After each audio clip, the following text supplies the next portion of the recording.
ચાલો મિત્રો, આર્યવર્ત એજ્યુકેશનલ એકેડેમીમાં આપ સૌનું હાર્દિક સ્વાગત છે। ધોરણ 9માની અંદર અંગ્રેજી વિષયમાં ટેક્સ્ટબુકમાં આપણે લેસન નંબર 6 અથવા યુનિટ 6 શીખવા માટે પ્રયત્ન કરી રહ્યા છીએ। તેની અંદર કવિએ આબેહૂબ સુંદર જે ચરિત્ર વર્ણન કર્યું છે, ઘટનાનું જે વર્ણન કર્યું છે, તેની અંદર છેલ્લા 2 પીરિયડથી આપણે ભાષાંતર સમજી અને તે પ્રયત્ન કર્યો છે। ગયા પીરિયડની અંદર જ્યાંથી છોડ્યું હતું, એટલે કે તમારા પાઠ્યપુસ્તકની અંદર પાના નંબર 57, પેજ નંબર 57, 57માં પાના ઉપરથી અધૂરું હતું, તો ત્યાંથી આજે ફરીથી ચાલુ કરીએ છીએ। તો જો ઉપરથી છેલ્લો ફકરો જે ઉપરનો છે ને, ત્યાંથી નીચે પહોંચ્યા, કારણ કે ટ્રેન આવે છે, પોતે નીચે ઉતરે છે, તે છોકરીનું ફરીથી એને મિલન થાય છે, અંદરથી એક પ્રકારનો જેને કહીને કે ભાવ અને લાગણી ઉભરી આવે છે। તેની એકદમ કાળી આંખો, હસતો ચહેરો, હાથમાં ટોપલી અને તેના સાથે જે વાર્તાલાપ કરે છે, એની અંદર પોતાને એક થાય છે કે આની પાસેથી એક ટોપલી લઉં અથવા આને મારી સાથે લઈ જાઉં, એટલે એને પૂછે છે। She put out her hand to take basket, but I caught her hand and held it. ટોપલી પકડવા માટે તેણે પોતાનો હાથ લાંબો કર્યો। લેખકને એવી ઈચ્છા થઈ ગઈ, રસ્કિન બોન્ડની ઈચ્છા થઈ ગઈ કે લાવવાનો હાથ હું પકડી રાખું, but I caught her hand and held it. તેણીએ હાથ છોડાવી અને ટોપલી પકડવા પ્રયત્ન કર્યો, પણ લેખક કહે છે કે મેં તેનો હાથ પકડી રાખ્યો। શું કીધું મેં? I have to go to Delhi, I said. મેં કહ્યું I have to go to Delhi, મારે દિલ્હી જવાનું છે। સી નોડેડ, તેણીએ માથું ધૂણાવીને જવાબ આપ્યો। I don't have to go anywhere, એને શું કીધું માથું હલાવીને? I do not have to go anywhere, મારે ક્યાંય જવાનું નથી। લેખકે કીધું કે મારે દિલ્હી જવાનું છે, મતલબ would you come with me? તો કે ના, મારે ક્યાંય જવાનું નથી। I do not have to go anywhere. The guard blew his whistle and I hated the guard for doing that. તરત જ ગાર્ડે ગાડીનો પાવો વગાડ્યો, વિશલ વગાડી, અને મને ગાર્ડે જે આ વિશલ વગાડી તે બદલ થોડીક નફરત આવી, મને ગમ્યું નહીં। આઈ હેટેડ એટલે મેં તિરસ્કાર કર્યો, the guard for doing that, doing that એટલે તે કરવા બદલ, વિશલ વગાડવા બદલ મેં તેને તિરસ્કાર કર્યો, કે હજી વિશલ ન વગાડી હોત તો મને આ છોકરીને મળવાનો વધારે વખત મળી રહેત। I will come again, I said. શું કીધું? હું પાછો આવીશ, I will come again, I said. Will you be here, તું અહીંયા આવીશ? ટુ બી એટલે હોવું, ભવિષ્યકાળ સૂચક છે। વિલ યુ બી હિયર, તું અહીંયા જઈશ, હું પાછો આવીશ। દિલ્હી આવશે? તો કે ના, હું અહીંયા જ રહેવા માગું છું, હું ક્યાંય જવા માગતી નથી। તો કે હું પાછો આવીશ, તું અહીંયા આવીશ? She nodded, I do not have to go anywhere.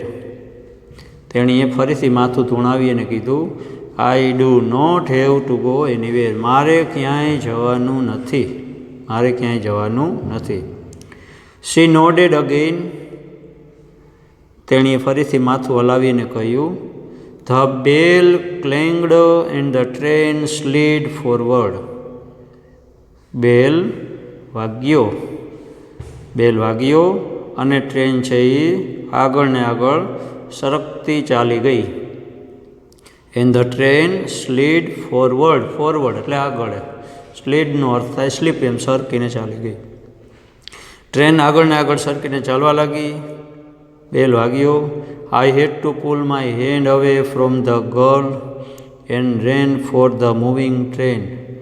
I had to pull my hand away from the girl. છોકરીના હાથમાંથી મારે મારો હાથ પાછો ખેંચી લેવાનો હતો અને ચાલતી ટ્રેન પકડવાની હતી। I had to pull એટલે ખેંચવું, my hand, મારો હાથ છોકરીના હાથમાંથી છોડાવવાનો હતો, from the girl, and ran for the moving train, અને ચાલતી ટ્રેન તરફ હું દોડવા લાગ્યો। This time I did not forget her. આ વખતે હું તેને ભૂલી શક્યો નહીં। ગયા વખતે શું થયું? ટ્રેનમાં જેવો બેઠો તરત જ મારે ઘણી બધી વસ્તુ વિચારવાની હતી, તેથી આખું ચિત્ર ધૂંધળું થઈ ગયું, ઘટના ભૂલાઈ ગઈ. તો this time I did not forget her, આ વખતે હું તેને ભૂલ્યો નહીં. She was with me for the rest of the journey and for long after, તે લાંબી મુસાફરી દરમિયાન મારી જોડે જ હતી. એટલે આમ હતી નહીં, એ તો રેલવે સ્ટેશને હતી, પણ મનની અંદર સતત મનની અંદર તે મારી જોડે હતી. અને એટલું જ નહીં, એન્ડ ફોર લોંગ આફ્ટર, અને ત્યાર પછી પણ લાંબા વખત સુધી તે મારી જોડે હતી. She was with me for the rest of the journey, બાકીની મુસાફરી દરમિયાન તે મારી સાથે હતી. એન્ડ ફોર લોંગ આફ્ટર, અને પછી લાંબા સમય સુધી પણ મારી સાથે જ હતી. All that year she was a bright living thing. All that year, આખા વર્ષ દરમિયાન, all the year, she was a bright and living thing, તે એકદમ તેજસ્વી અને જીવંત હતી. She was a bright and living thing, thing એટલે વસ્તુ નહીં, પણ જીવંત વ્યક્તિત્વ હતું. And when the college term ended I packed in haste and left for Dehra earlier that usual. અને જ્યારે કોલેજ ટર્મ પૂરી થઈ, વેન કોલેજ ટર્મ એન્ડેડ, જ્યારે કોલેજનું સત્ર પૂરું થયું ત્યારે મેં એકદમ ઝડપથી મારો સામાન પેક કરી લીધો. આઈ પેકડ ઇન હેસ્ટ, ઝડપથી મારો સામાન પેક કરી લીધો. And left for Dehra earlier that usual, સર્વસામાન્ય રીતે હું જતો એના કરતાં આ વખતે વહેલા રવાના થઈ ગયો. જ્યારે કોલેજની ટર્મ પૂરી થઈ ત્યારે મેં ઝડપથી મારો સામાન પેક કર્યો, અને ત્યાર પછી સર્વસામાન્ય હું જતો એના કરતાં આ વખતે થોડો વહેલો રવાના થઈ ગયો. I was nervous and anxious as the train entered Deoli. હું એકદમ નર્વસ હતો અને ચિંતિત હતો. નર્વસ એટલે અસ્વસ્થ હતો, એન્ક્સિયસ એટલે ચિંતિત હતો. હું એકદમ અસ્વસ્થ, બેચેન હતો અને ચિંતિત હતો. ક્યારે? As the train entered duly, train જ્યારે ડ્યુલીના સ્ટેશનની અંદર પ્રવેશ કર્યો ત્યારે હું એકદમ નર્વસ, ઉદાસ હતો, બેચેન હતો અને ચિંતિત હતો.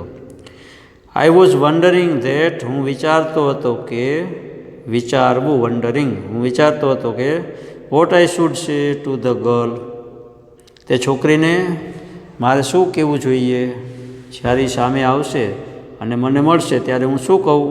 Vote I should say to girl and what I should do, મારે તેને શું કહેવું જોઈએ અને વોટ આઈ શુડ ડૂ, અને મારે શું કરવું જોઈએ, એવું મનમાં હું વિચારતો હતો. આઈ વોઝ ડિટરમાઇન્ડ ધેટ, હું મક્કમ હતો કે I would not stand helplessly before her. આ વખતે હું મક્કમ હતો. આઈ વોઝ ડિટરમાઇન્ડ, મક્કમ હતો. આઈ વુડ નોટ સ્ટેન્ડ હેલ્પલેસલી, નિસહાયપણે હું તેની સમક્ષ ઊભો રહેવાનો નથી. હેલ્પલેસલી બિફોર હર, તેણીની સમક્ષ હું આ વખતે નિસહાય ઊભો રહેવાનો નથી. The train came to Deoli and I looked up and down the platform but I could not see the girl anywhere. Train છે એ ડ્યુલીમાં આવી ગઈ. The train came to Deoli, ડ્યુલીની અંદર ટ્રેન આવી ગઈ અને મેં ઉપર નીચે, up and down the platform, પ્લેટફોર્મના ઉપર નીચે ચારે બાજુ જોયું, પણ but I could not see the girl anywhere, હું તે છોકરીને ક્યાંય જોઈ શક્યો નહીં. એટલે મને તે છોકરી ક્યાંય જોવા મળી નહીં. I opened the door and stepped off the footboard, મેં બારણું ખોલ્યું. I opened the door and stepped off the footboard, અને નીચે રસ્તા ઉપર ચાલવા લાગ્યો. સ્ટેપ્ડ ઓફ ધ ફૂટબોર્ડ, અને રસ્તા ઉપર ચાલવા લાગ્યો. આઈ વોઝ ડીપલી ડિસઅપોઇન્ટેડ, હું એકદમ ઉદાસ થઈ ગયો. ડિસઅપોઇન્ટ એટલે નિરાશ થવું, ઉદાસ થવું. આઈ વોઝ ડીપલી ડિસઅપોઇન્ટેડ, હું એકદમ ઉદાસ થઈ ગયો. I felt I had to do something, મને એવું લાગ્યું કે મારે કંઈક કરવું તો પડશે. I felt I had to do something, મને લાગતું હતું કે મારે કંઈક કરવું જોઈતું હતું. And so I ran up to the station master. તેથી હું સ્ટેશન માસ્ટર તરફ દોડી ગયો. ક્યાંય જોવા મળી નહીં. પ્લેટફોર્મની ઉપર નીચે ચારે બાજુ જોયું, છોકરી હતી નહીં. પછી વિચાર્યું કંઈક કરવું તો જોઈએ. તો શું કરી શકાય? કંઈ નહીં. એટલે તરત જ પ્લેટફોર્મ છોડી અને સ્ટેશન માસ્ટરને પૂછવા માટે હું દોડ્યો ગયો અને કીધું, do you know the girl who used to cell basket here? તમે તે છોકરીને ઓળખો છો કે જે હર હંમેશ અહીંયા ટોપલી વેચતી હતી? Do you know the girl? તમે તે છોકરીને ઓળખો છો who used to sell baskets here? જે અહીંયા અવારનવાર ટોપલી વેચતી હતી. No I don't, said the station master.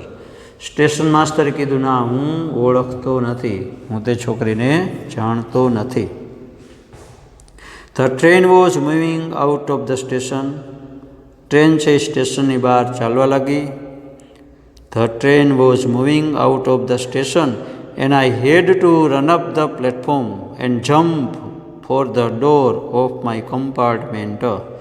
The train છે એ સ્ટેશનની બહાર ચાલવા લાગી અને મારે I had to run up the platform ઉપર મારે દોડીને જઈ એન્ડ જમ્પ, કૂદકો મારી અને બારણાની અંદર પ્રવેશીને કમ્પાર્ટમેન્ટ સુધી પહોંચવું પડે એમ હતું. And jump for the door of my કમ્પાર્ટમેન્ટમાં મારા બારણા સુધી મારે પહોંચવાનું હતું. As Deoli platform vanished. જ્યારે ડ્યોલીનું પ્લેટફોર્મ અદૃશ્ય થઈ ગયું. વેનિશ એટલે દૂર ચાલ્યા જવું, અદૃશ્ય થવું. As Deoli platform vanished. જ્યારે ડ્યોલીનું પ્લેટફોર્મ અદૃશ્ય થઈ ગયું. I decided that. મેં એવું નક્કી કર્યું. વન ડે, એક દિવસ, I would have to break journey there. એક દિવસ મારે મુસાફરી અહીંયા અટકાવી અને પ્લેટફોર્મ પર નીચે ઉતરી અને રોકાઈ જઈશ. આઈ had two break journey there.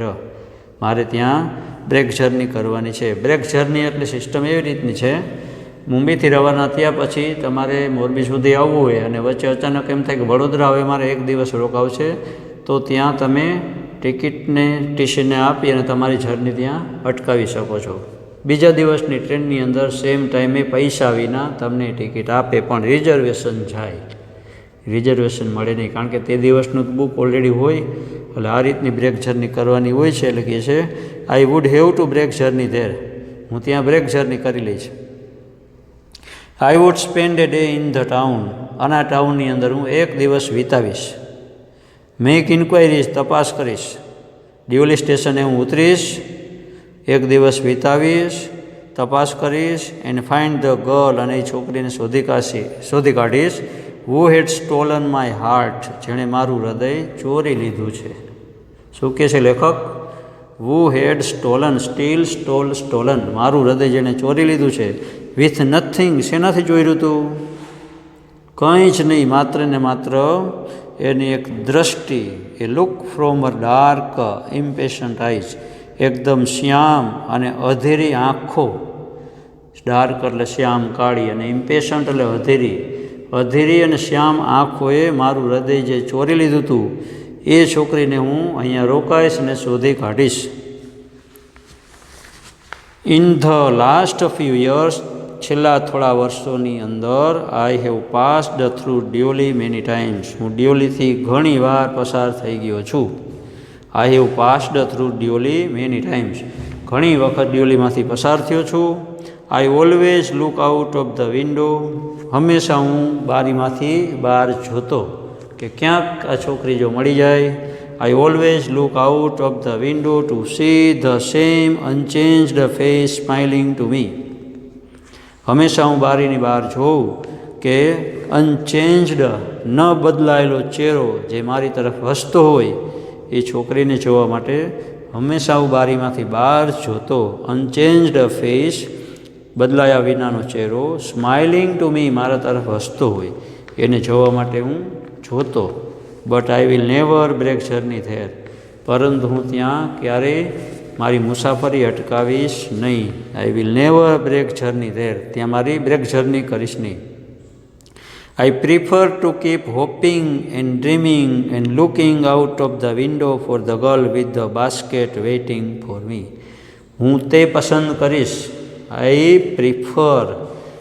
હું તે પસંદ કરું છું કે હોપિંગ, કીપ હોપિંગ, આશા રાખવી, ડ્રીમિંગ, સ્વપ્ન સેવવું, આશા રાખવી, સ્વપ્ન રાખીશ, looking out of the window, બારીમાંથી બહાર જોઈશ, for the girl with the basket waiting for me, મારા માટે રાહ જોતી ટોપલી સાથેની તે છોકરીને જવા માટે બહાર ડોક્યું પણ કાઢીશ.